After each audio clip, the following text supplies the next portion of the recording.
మంచిర్యాల జిల్లాలో గత బీఆర్ఎస్ ప్రభుత్వ హయాంలో మంజూరైన ఆధునిక దోబీ ఘాట్ల నిర్మాణ పనులు నిలిచిపోయాయి. నిరుపేద రజకుల అభివృద్ధి కోసం మంచిర్యాల, చెన్నూరు నియోజకవర్గాలలో 4 కోట్లతో చేపట్టిన ఆధునిక దోబీ ఘాట్ల నిర్మాణ పనులు ఆగిపోయాయి. ఈ ఆధునిక దోబీ ఘాట్ల నిర్మాణ పనులను కాంగ్రెస్ ప్రభుత్వం మంత్రి వివేక్ పట్టించుకోకపోవడంతో రజకులు ఆగ్రహం వ్యక్తం చేస్తున్నారు.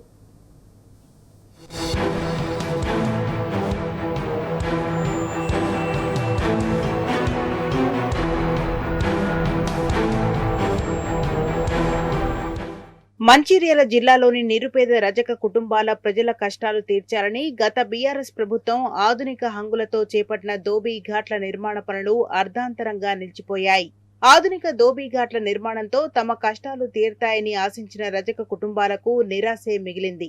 బీఆర్ఎస్ ప్రభుత్వ హయాంలో బట్టలు ఉతకడం, శుభ్రం చేసేందుకు సరైన వస్తువులు లేక తాము పడుతున్న కష్టాలను వివరించడంతో బీఆర్ఎస్ జిల్లా అధ్యక్షుడు, మాజీ ఎమ్మెల్యే బాల్క రావు ప్రత్యేక చొరవ తీసుకున్నారు. మందమర్రి, మంచిర్యాల మున్సిపాలిటీలలో ఆధునిక దోబీ ఘాట్ల నిర్మాణానికి ప్రభుత్వం నుంచి నిధులు మంజూరు చేయించారు.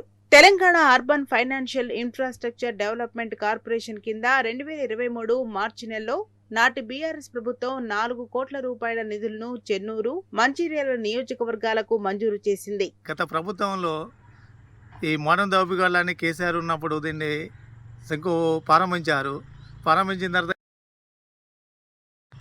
తర్వాత కేదనపల్లి మున్సిపాలిటీ, మందమరి మన మంచిర్యాల మున్సిపాలిటీలో 3 జాగాలలో శంకుస్థాపన చేశారు.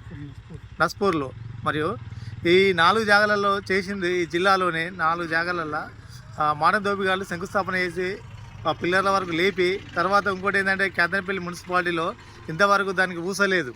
కేదనపల్లి మున్సిపాలిటీలో మోడర్న్ దోబీ ఘాట్ కోసం ఇంతవరకు ఎలాంటి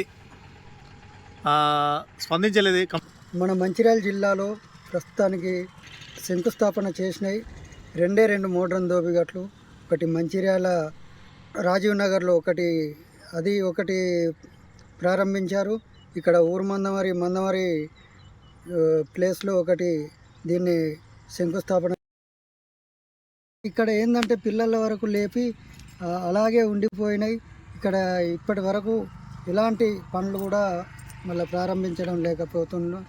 దీనివలన ప్రభుత్వం కూడా దీని చొరవ తీసుకొని మళ్ళీ వెంటనే పునర్నిర్మించాలని చెప్పి మున్సిపల్ కమిషనర్ అధికారులకు కానీ, జిల్లా కలెక్టర్ గారు కానీ ప్రభుత్వానికి వినతి చేయాలని చెప్పి మేము కోరుతున్నాం.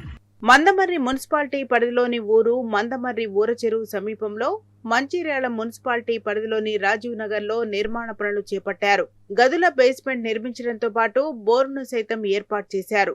సంబంధిత కాంట్రాక్టర్ ఆధునిక యంత్రాలను సైతం తీసుకొచ్చాడని, ఇక నిర్మాణం త్వరగా పూర్తవుతుందని రజక కుటుంబాలు తమ కష్టాలు తీరుతాయని సంతోషం వ్యక్తం చేశారు. కానీ ఇంతలోనే శాసనసభ ఎన్నికలు రావడంతో ఎన్నికల కోడ్ అమల్లో ఉండడంతో దోబీ ఘాట్ల నిర్మాణ పనులు పూర్తిగా నిలిపివేశారు. 2 ఏళ్లుగా దోబీ ఘాట్ల నిర్మాణ పనులను నిలిపివేయడంతో కాంట్రాక్టర్ ఆధునిక యంత్ర సామాగ్రిని అక్కడి నుంచి తరలించుకుని వెళ్లాడు. మాకు టీఆర్ఎస్ ప్రభుత్వం నుండి 2 కోట్ల నిధులు మంజూరైనాయి. ఆ 2 కోట్ల నిధులు మంజూరుతోని మున్సిపాలిటీ నుండి మున్సిపాలిటీ వాళ్ళు కూడా సహకరించి పనులు చేశారు. ఈ పనులను వివేక్ గారు వచ్చినాక మొత్తం ఆపేశారు. దానివల్ల మాకు ఎలాంటి ప్రభుత్వం ఎలాంటి పట్టించుకోవడం లేదు. కాబట్టి మాకు రజకులు అనేది కించపరుచుకున్న మాట్లాడతారు. కాబట్టి ప్రభుత్వం అనేది మమ్మల్ని ఆదుకోకపోతే మేము కూడా పట్టించుకోము. మేము కూడా మా దగ్గరికి ఈ గెలిచిన కాంచెలు రజకులు అంటే ఎవరో తెలియదు అన్నట్టుగా చూస్తుండు వివేక్ సారు. కేసీఆర్ పాలన ఉన్నప్పుడు అన్నీ నడిచినాయి. కాబట్టి ఈ కాంగ్రెస్ ప్రభుత్వం వచ్చిన కాంచెలు పాలన ఆపేశారు. ఉన్న మెటీరియల్ కూడా వాపస్ చేశారు. కాంగ్రెస్ ప్రభుత్వం అధికారంలోకి వచ్చి 2 ఏళ్లైనా దోబీ ఘాట్ల నిర్మాణ పనులను మంత్రి వివేక్, ప్రజాప్రతినిధులు, అధికారులు పట్టించుకోవడం లేదని రజకులు ఆరోపిస్తున్నారు. బీఆర్ఎస్ ప్రభుత్వం దోబీ ఘాట్ల నిర్మాణానికి మంజూరు చేసిన TUFIDC నిధులను ఇతర అభివృద్ధి పనులకు మళ్లించారని రజకులు ఆరోపిస్తున్నారు. ఆధునిక దోబీ ఘాట్ల నిర్మాణ పనులు అర్ధాంతరంగా నిలిచిపోవడంపై రజక కుటుంబాలు అసంతృప్తిని వ్యక్తం చేస్తున్నాయి. మంత్రి వివేక్ నిర్లక్ష్యం, పాలకుల పట్టింపు లేని తనంతో తాము బట్టలను శుభ్రం చేసేందుకు వాగులను ఆశ్రయిస్తూ తీవ్రంగా ఇబ్బందులు పడాల్సి వస్తున్నదని రజకులు వాపోతున్నారు. ఇప్పటికైనా మంత్రి వివేక్, పాలకులు తమ కష్టాలను గుర్తించి ఆధునిక దోబీ ఘాట్ల నిర్మాణ పనులను పూర్తి చేసి వినియోగంలోకి తేవాలని కోరుతున్నారు.